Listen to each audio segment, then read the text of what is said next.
What have the last, 12 hours been like for you? 12 to 24 hours? Yeah, it's been crazy. It's been surreal for sure.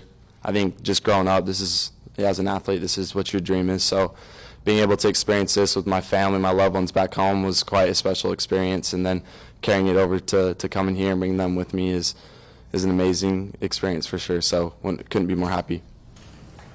Jaxson, what's it like to walk around this building? You see the trophies and the murals of the players and everything, and yeah, to know that that's expected of you now. Yeah, no doubt. This place is iconic. Everybody in the National Football League knows it. If you're a fan, you know it. So I'm blessed to be here. I'm humbled by it.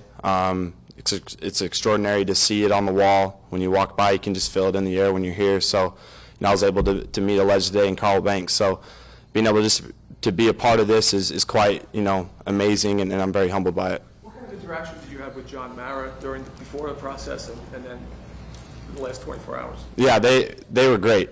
Was able to have conversations with them going into this process, and I think anytime that you get to have those opportunities, you want to take full advantage of them, and being able to meet them and create that connection before I was even drafted here was special. So look forward to continuing with that, and just really grateful for them and them believing in me. You look at the quarterback room, the Giants went out and signed 2 veterans this offseason. How do you see yourself fitting in right away? Yeah, I think it's just a great opportunity for me to learn.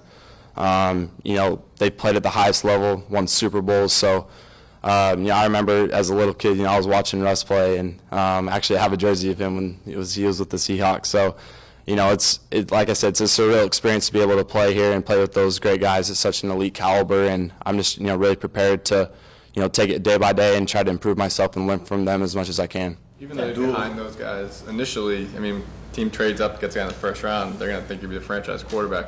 What does that mean to you, potentially being this franchise? Yeah, it's special.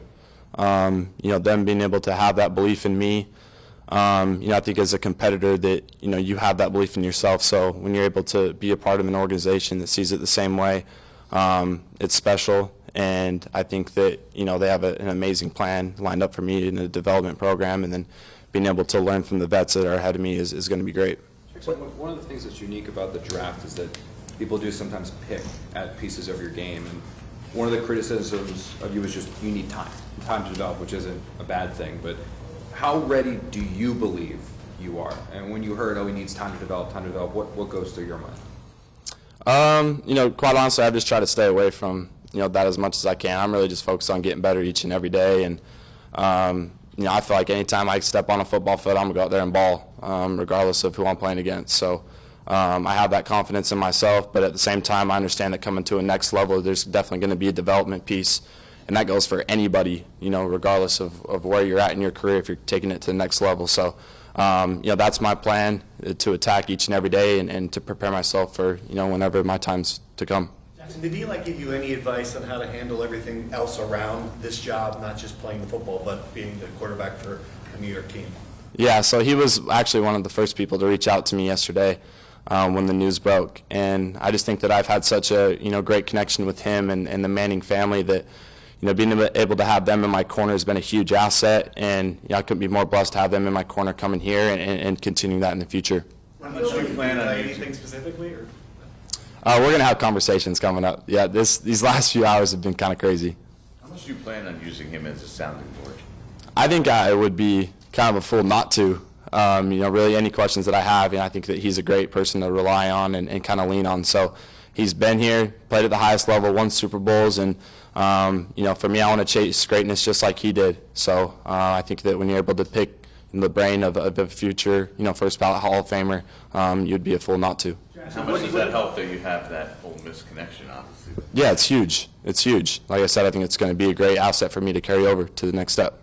What do you remember about the Peach Bowl victory over Penn State and Abdul Carter's maybe strip sack on you or maybe not a strip sack of you? I remember he got after me early on in that game. I remember game planning for him, and just seeing his skill set was at such an elite level. And I actually told my family before this that I hope that I get the chance to play with him, and because I know how great of a player he is, and I've seen what his teammates have said about him and how he's able to set a culture for the team, and I see it the exact same way. So I'm excited to compete with him and be a teammate with him. Jaxson, that You work with Joe Judge at Ole Miss.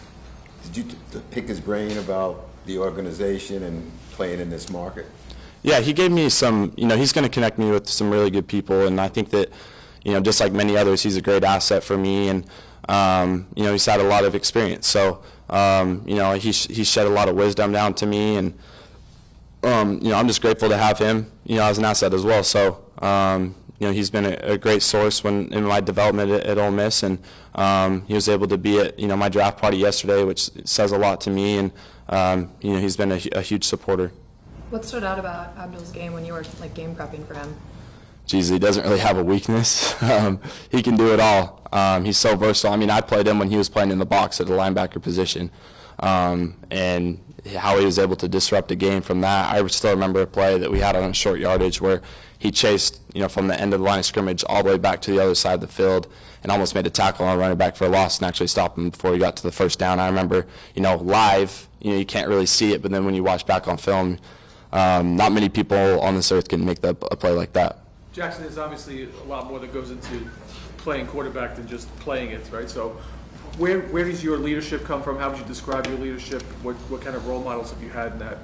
Yeah, I'm huge on, making relationships with my teammates. I want to know everybody's story, and I want to get to know them as the people that they are. And I think that as a leader, to really get buy-in from your teammates, you have to have that.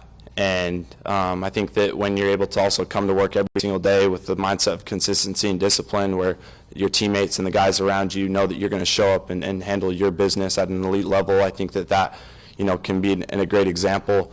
But I think it definitely starts with building that relationship and that connection, so they can trust you and you can trust them, and make everybody around you better. Who are some of the best leaders you've been around? I think early on when I was at USC, Drake London was a great leader. When I was at Ole Miss, another receiver that I had, Trey Harris, was a great leader. Mingo was a great leader. I played with a lot of really elite players, and I think that I've been able to take bits and pieces from all of them. How surprised were you to be the second quarterback taken in this draft? Did that take you by surprise at all? Did you kind of expect that? How did you kind of expect it to unfold?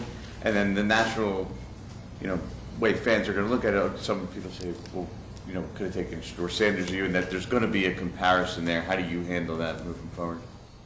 Quite honestly, this is kind of just what I expected. I think as a competitor, you see yourself as the best anytime that you're going to step on the field. I think that if you don't see it that way, then, especially as a quarterback, the team's not going to believe in you at the highest level. So, I didn't want to make any expectations going into it, because you really never know what's going to happen in the draft.